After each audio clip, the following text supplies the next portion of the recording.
अस्सलाम वालेकुम, welcome to our new video. पिछली वीडियो में जो पाकिस्तान अफेयर्स का हमने स्टार्ट किया तो उसमें हमने 712 से 1206 तक पाकिस्तान की हिस्ट्री को डिस्कस किया था। तो आज हम जो है 1206 से आगे बढ़ते हैं। सब कॉन्टिनेंट के अंदर 1206 से 1526 तक 1526 तक जो टाइम पीरियड है, इसके दौरान जो मुसलमानों की हुकूमत रही उसको हम कहते हैं दिल्ली सल्तनत।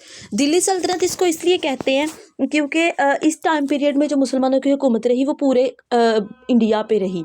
अब इससे पहले हम देखते थे कि मुसलमानों की हुकूमत चंद एक इलाकों पे थी, और दिल्ली सल्तनत जो है इसमें ये हुकूमत ऑलमोस्ट पूरे इंडिया पे फैल गई। और इसके अलावा यहाँ पे जो कैपिटल था, इसके अंदर मोस्टली जो हमारे पास हुक्मरान थे, रूलर्स थे, उन्होंने अपना कैपिटल दिल्ली को चुना, इसलिए हम इस टाइम पीरियड को दिल्ली सल्तनत के नाम से याद करते हैं। So let's discuss. दिल्ली सल्तनत के अंदर जो है ना टोटल 5 डायनेस्टीज़ हैं, यानी कि टोटल 5 ख़ानदानों की हुकूमतें रही हैं। स्लेव डायनेस्टी रही है 1206 से 1290 तक। खिलजी डायनेस्टी रही है 1290 से 1320 तक। तुगलक डायनेस्टी रही है 1320 से 1414 तक। सैयद डायनेस्टी रही है 1414 से 1451 तक। लोधी डायनेस्टी रही है 1451 से 1526 तक। तो ये 5 ख़ानदान थे जिनकी हुकूमत रही, और इन 5 ख़ानदान की हुकूमतों को मिला के हम ये कहते हैं कि ये दिल्ली सल्तनत है। इसके अंदर हम ये देखते हैं कि जो इसकी जो इब्तिदा है वो स्लेव डायनेस्टी से हुई, कुतुबुद्दीन ऐबक से, और इसका जो आखिरी हुक्मरान था वो लोधी थे, लोधी डायनेस्टी थी। तो यहाँ पे हम इसके बाद जो है दिल्ली सल्तनत के बाद हमारे पास मुगल्स आते हैं, और खैर मुगल्स हमारे नेक्स्ट डिस्कशन का हिस्सा होंगे। अभी हम दिल्ली सल्तनत को ही डिस्कस करें। अब इसके अंदर पहली जो डायनेस्टी है वो हमारे पास है स्लेव डायनेस्टी। इसको स्लेव डायनेस्टी इसलिए कहते हैं कि इसका जो बानी था कुतुबुद्दीन ऐबक, उसके बारे में हमने ये पढ़ा था कि वो जो है शहाबुद्दीन गौरी का स्लेव था, गुलाम था उसका, और उसने बाद में उसे अपनी गुलामी से आज़ाद कर दिया था, और वो उसका दामाद भी था। तो इसका जो बानी है वो एक स्लेव था, इसलिए इस ख़ानदान को स्लेव डायनेस्टी के तौर पे याद किया जाता है। और ये इनकी हुकूमत रही है 1206 से 1290 तक। कुतुबुद्दीन ऐबक चूँकि जिस वक़्त शहाबुद्दीन गौरी की डेथ हुई उस वक़्त ये लाहौर का गवर्नर था, और जैसे ही शहाबुद्दीन गौरी की डेथ हुई तो इसने अपने आप को सुल्तान डिक्लेयर कर दिया, और ये जो है वो रूलर बन गया। तो इसने एक उसकी बुनियाद रखी, एक डायनेस्टी की बुनियाद रखी जिसको स्लेव डायनेस्टी कहते हैं। 1206 से 1210 तक ये हुक्मरान रहा, एक अच्छा एडमिनिस्ट्रेटर था, अच्छा जो है वो हुक्मरान था। उसके बाद इसका बेटा था आराम शाह, जो कि 1210 से 1211 तक सिर्फ ऑलमोस्ट 1 साल से भी कम अरसे के लिए ये रूलर रहा। ये जो है ये बहुत ज़्यादा ये कुतुबुद्दीन ऐबक का बेटा था, लेकिन ये इसका हम ये देखें तो इसका करैक्टर जो है वो नेगेटिव में हमें हिस्ट्री में मिलता है। ये एक अच्छा एडमिनिस्ट्रेटर नहीं था, एक अच्छा बिल्कुल भी अच्छा रूलर नहीं था। इसने जो है ये ऑलमोस्ट जो है वो अपनी पर्सनल अय्याशियों में ही रहता था। इसके बाद 1211 में शमसुद्दीन इल्तुतमिश, इसने जो है ये कुतुबुद्दीन ऐबक का ये भतीजा था। इसने आराम शाह को कत्ल करके जो है वो रूलर यानी कि जो तख्त है वो खुद संभाल लिया, और 1211 से 1236 तक 1236 तक इसने हुकूमत की इंडिया पे, और ये एक बड़ा अच्छा एडमिनिस्ट्रेटर था, बड़ा अच्छा हुक्मरान था। इसके दौर में बहुत ज़्यादा फतूहात भी हुई। फिर रुकनुद्दीन फ़िरोज़, जो कि अप्रैल 1236 से नवंबर 1236 यानी सिर्फ 2-3 महीने के लिए जो है ना, चंद महीनों के लिए ये एडमिनिस्ट्रेटर रहा। ये इल्तुतमिश का बेटा था। इसका हमें जो है हिस्ट्री में बहुत कम जिक्र मिलता है, क्योंकि ये बहुत कम अरसे के लिए रूलर रहा था, और जिस अरसे में ये रूलर रहा तो उसमें कुछ भी डेवलपमेंट नहीं हुई थी। ठीक है, 1236 में रुकनुद्दीन फ़िरोज़ को मार दिया गया, और रज़िया सुल्ताना जो कि इल्तुतमिश की बेटी थी, और इसके चूँकि इल्तुतमिश के जितने भी बेटे थे वो नाअहल थे। नाअहल से मुराद है कि they were not able to rule, और वो इतना बड़ा तख्त को नहीं संभाल सकते थे, और चूँकि वो अपनी पर्सनल अय्याशियों में लगे रहते थे, तो रज़िया सुल्ताना को इंडिया की हिस्ट्री की पहली फ़ीमेल मुस्लिम रूलर बनाया गया। 1236 से 1240 तक ये हुकूमत करती रही। लेकिन चूँकि हम जिस एरिया में रहते हैं सब कॉन्टिनेंट में, इसमें शुरू से एक नस्ली इम्तियाज़ पाया जाता है। तो वहाँ पे ये था कि लोगों के अंदर ये लावा पकता था, और ख़ास तौर पे जो कुछ आप ये कह लो कि जो पावरफुल लोग थे, वो जो थे, उनके अंदर ये था कि अब हमारे ऊपर जो है एक औरत हुकूमत कर रही है। तो 1240 के अंदर जो है रज़िया सुल्ताना को कत्ल कर दिया गया, कुछ उसके ऊपर इल्ज़ाम लगा के, तो इसने जो है उनको कत्ल कर दिया। ठीक है, तो इसको कत्ल करने के बाद 1240 के अंदर इसका भाई था मुइज़ुद्दीन बहराम, वो हुक्मरान बना। 1240 से 1242 तक वो हुक्मरान रहा। फिर इसी का एक और भाई था अलाउद्दीन मसूद, वो हुक्मरान रहा 1240 से 1246 तक। 1246 में अलाउद्दीन मसूद की डेथ के बाद नसीरुद्दीन महमूद आया, जो कि 1246 से 1266 तक ऑलमोस्ट 20 ईयर्स इसने रूल किया। और इसके बाद जो है इसकी डेथ हो गई। तो फिर गियासुद्दीन बलबन, गियासुद्दीन बलबन को जो है ये हुक्मरान बनाया गया। गियासुद्दीन बलबन जो है ये 1266 से ऑलमोस्ट 1287 तक रूलर रहा। और स्लेव डायनेस्टी का आखिरी रूलर था मुइज़ुद्दीन केकुबात, और ये 1287 से 1290 तक रूल रहा। अब यहाँ पे क्या हुआ कि जो है जो हमारे पास था स्लेव डायनेस्टी, वो यहाँ पे ख़त्म हो गई, क्योंकि जो थे हमारे पास इसका ये जो मुइज़ुद्दीन केकुबात है, ये कमज़ोर हुक्मरान था। और यहाँ पे जो खिलजी ख़ानदान के खिलजी थे, उन्होंने इस पे हमला किया और इसको मार दिया और इससे तख्त छीन लिया। इस तरह से खिलजियों के राइज़ के साथ ही स्लेव डायनेस्टी अपने इख्तिताम को पहुँची। अब 1290 में जो है जब स्लेव डायनेस्टी एंड होती है, तो यहाँ पे खिलजी कब्ज़ा करते हैं। खिलजी डायनेस्टी का आगाज़ होता है, जो कि 1290 से 3020 सिर्फ जो है 30 साल के लिए वो रहती है। इसका जो पहला हुक्मरान था वो था जलालुद्दीन खिलजी, और ये 1290 से 1294 तक हुक्मरान रहा। अच्छा, अब ये थी जो इनका पहला हुक्मरान था जलालुद्दीन फ़िरोज़ खिलजी। ये लोग इसको अच्छा नहीं समझते थे, क्योंकि लोग समझते थे कि इसने जो है वो मतलब ज़बरदस्ती हुकूमत ली है, और ये जो है वो बड़ा सख्त था मासिस के साथ, यानी लोगों के साथ, अवाम के साथ बड़ा सख्त हुक्मरान था। तो लोग इसको अच्छा नहीं समझते थे। इसलिए जो है दूसरी एक चीज़ ये कि he was not a local, ठीक है, और ये अफ़गानिस्तान का एक छोटा सा गाँव था खिलजी, वहाँ से था। तो इसका ताल्लुक़ कोई इसी बड़े जो है हुक्मरान तबके से या हुक्मरान ख़ानदान से नहीं था। और तो इस लोग जो है इसको अच्छा नहीं समझते थे। इसलिए ही हम देखते हैं कि दिल्ली सल्तनत के अंदर ये वाहिद हुक्मरान था जिसका कैपिटल दिल्ली नहीं रहा, ठीक है। और जो है ये दिल्ली से बहुत दूर की एक छोटी सी जगह पे इसने अपना महल वगैरह बनाया था, जिसको हम कहते थे कोली खैरी, ठीक है। कोली खैरी नाम का एक छोटा सा इलाका है वहाँ पे। वैसे ये बड़ा मतलब अच्छा इंसान था, अच्छा एडमिनिस्ट्रेटर था, अच्छा जो है वो बड़ा इबादत गुजार बंदा था, लेकिन लोग चूँकि इसको ज़्यादा अच्छा नहीं समझते थे। इसको उगल खान ने कत्ल कर दिया, ठीक है। उगल खान जो था इनका ही अपना एक बंदा था हुकूमत का, उसने इसको कत्ल कर दिया, और इसकी जो वाइफ थी उसको रुकनुद्दीन खिलजी को यानी दे दिया। और उसके बाद रुकनुद्दीन खिलजी को जो है वो हुक्मरान, इसकी जो वाइफ है मतलब रुकनुद्दीन, इसकी जलालुद्दीन फ़िरोज़ की, उसने रुकनुद्दीन इब्राहिम या रुकनुद्दीन खिलजी कह लें, उसको हुक्मरान डिक्लेयर कर दिया। लेकिन ये रुकनुद्दीन इब्राहिम जो है ये जलालुद्दीन फ़िरोज़ खिलजी का बेटा था। लेकिन इसका दूसरा बेटा जो अलाउद्दीन खिलजी था, उसने और उगल खान ने मिल के जो है वो इन दोनों को इसको कत्ल करने का फ़ैसला किया, यानी कत्ल करने का प्लान बनाया। और जो हमारे पास रुकनुद्दीन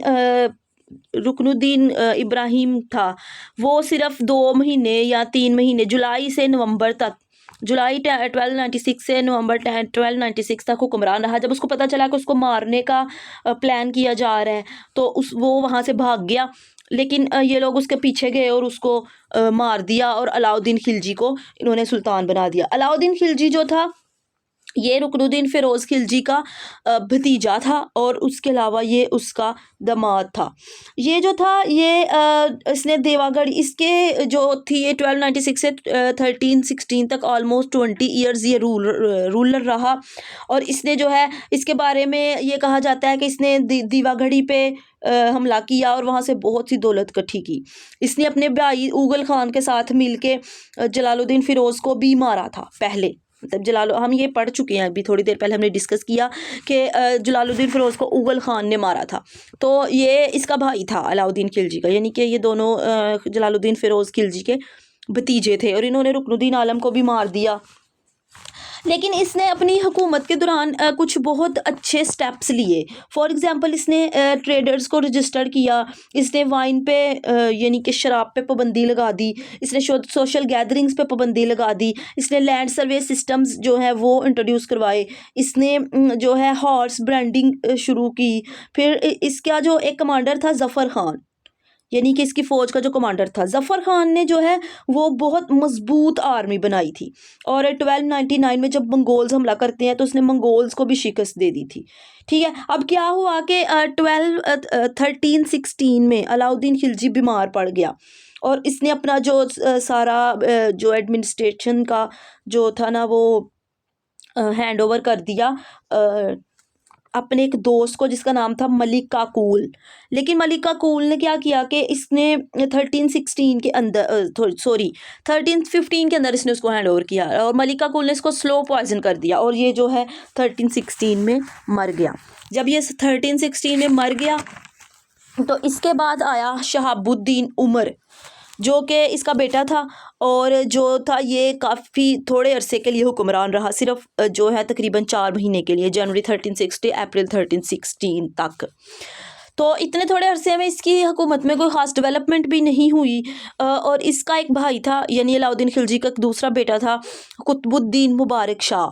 कुतुबुद्दीन मुबारक शाह ने 1316 में शहाबुद्दीन उमर को मार के तो तख्त पे कब्ज़ा कर लिया और ये 1320 तक हुक्मरान रहा। लेकिन ये जो है ये एक कमज़ोर हुक्मरान था और इसके ऊपर क्या हुआ कि ये 1320 को मर गया। फिर खुसरू खान एक था इनकी हुकूमत से बंदा, उसने रूल संभाला 1320 से जुलाई 1320 से सितंबर 1320 तक वो हुक्मरान रहा, लेकिन वो एक डायनेस्टी नहीं बना सका। ठीक है, उसके ऊपर बहुत जल्द ही तुगलुक्स ने कब्ज़ा कर लिया, तख्त के ऊपर कब्ज़ा कर लिया। अब जो दूसरी डायनेस्टी हमारे पास अगली डायनेस्टी शुरू होती है वो शुरू होती है 1320 को और एंड होती है 1414 को। इसको हम तुगलक डायनेस्टी के नाम से याद रखते हैं।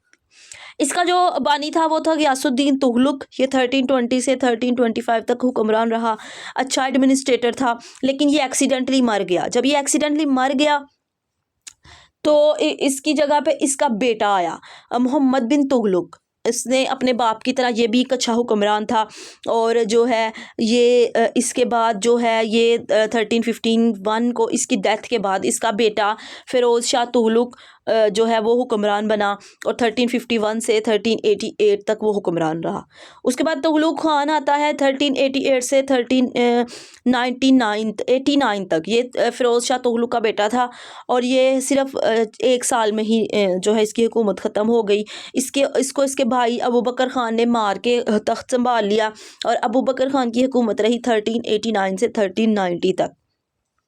उसके बाद हमारे पास नसीरुद्दीन मोहम्मद शाह आता है 1390 से 1394 तक।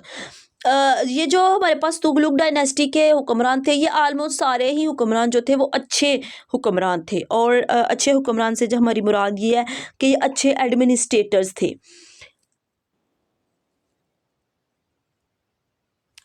और इनकी हुकूमत में जो है इस्लाम की प्रीचिंग बहुत ज़्यादा हुई सब कॉन्टिनेंट के अंदर।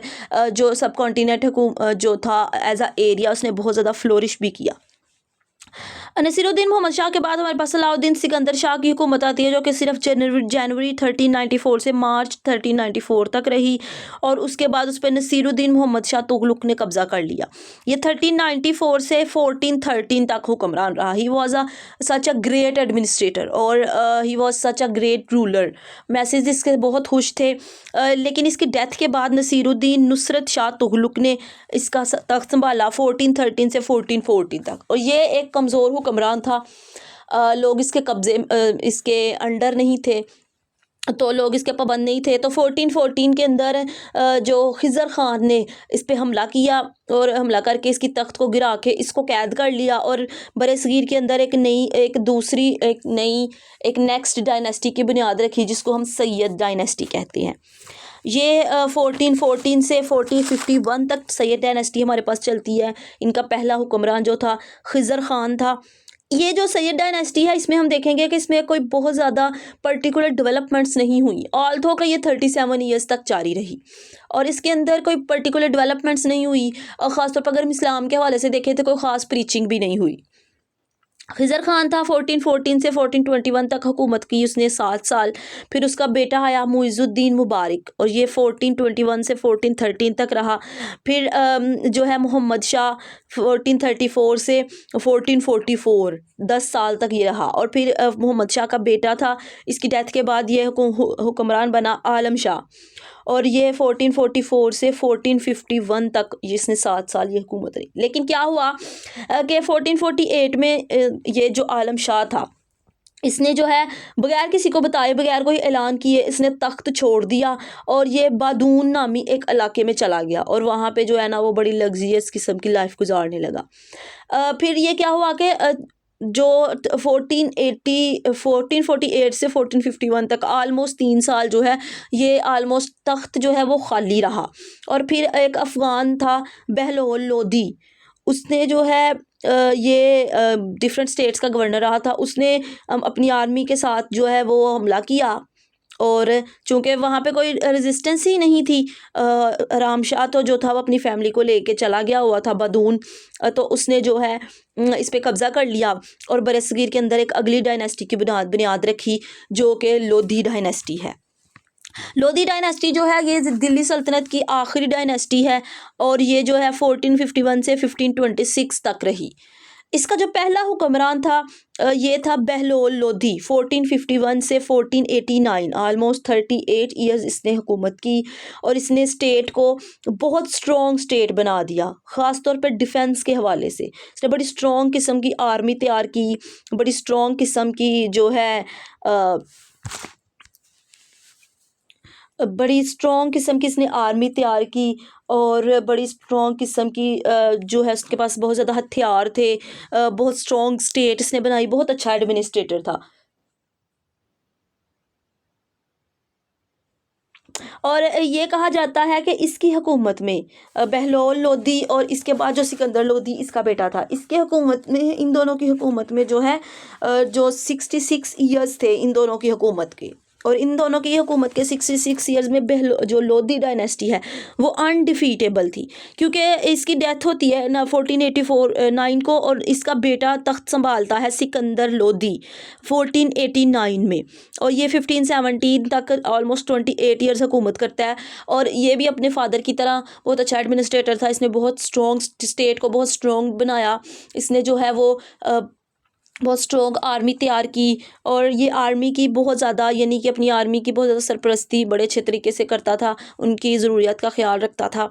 तो ये कहा जाता है कि इन दोनों बाप बेटे के जो 66 ईयर्स का टाइम पीरियड था उसमें लोधी डायनेस्टी जो है ये अनडिफीटेबल थी। ठीक है, अब जो है इसकी डेथ के बाद इसका बेटा आता है हुक्मरान जो था इब्राहिम लोधी, 1517 से 1526, ऑलमोस्ट 9 ईयर्स ये हुकूमत करता है। तो चूँकि इसको पावर जो है वो विरसे में मिली थी, तो ये उस तरह से अपने बाप और अपने दादा के नक्शे कदम पे नहीं चल सका। इसको जो है वो एक होता है ना हुक्मरानी का और वरासत का खुमार था, तो ये कुछ बहुत अच्छा हुक्मरान साबित नहीं हो सका, और ये एब्सोल्युटली ये भी कहा जाता है कि ये करप्ट था। और हुआ कुछ इस तरह के, इसके दो बेटे थे, दौलत ख़ान और आलम ख़ान, और वो दोनों ही बहुत निकम्मे थे। तो इसने जो है उनको जो है वो निकाल दिया। और ये एक प्रेडिक्शन दी जाती है कि इसके ये दोनों बेटे जो हैं, चूँकि इसने उनको निकाल दिया, तो ये जाके ज़हीरुद्दीन बाबर से मिले, जो कि उस वक़्त समरकंद का प्रिंस था। ये समरकंद काज़िकिस्तान का प्रिंस था, सॉरी उज़्बेकिस्तान में समरकंद का प्रिंस था। और ये जो है ज़हीरुद्दीन बाबर से जाकर मिले, और ज़हीरुद्दीन बाबर जो है उसने हमला कर दिया इंडिया पे। जब उसने हमला किया तो इब्राहिम लोदी जो है उसको हम याद करते हैं फर्स्ट बैटल ऑफ पानीपत के नाम से। उसमें इब्राहिम लोदी मारा गया। जब मारा गया तो उसकी आर्मी ने सरेंडर कर दिया, और यहाँ पे जो है ज़हीरुद्दीन बाबर ने कब्ज़ा कर लिया, और फिर बरसगीर के अंदर मुग़ल एम्पायर की बुनियाद रखी गई, जो कि हम देखते हैं कि अगले आलमोस्ट जो है ये 1526 से 1857 तक, आलमोस्ट 300 साल तक, 300 साल से ज़्यादा तक ये जो है इन्होंने यहाँ पे हुकूमत की। और ये मुसलमानों के किसी भी ख़ानदान के हुकूमत करने वाले सबसे लंबा टाइम पीरियड था जो मुग़ल्स ने की थी। खैर, that was our today's topic Delhi सल्तनत, जो कि हमने अभी डिस्कस किया। इसके साथ जो है ये हमारा आज का टॉपिक ख़त्म होता है। Thank you very much for your support. Like, share and subscribe the channel. Thank you.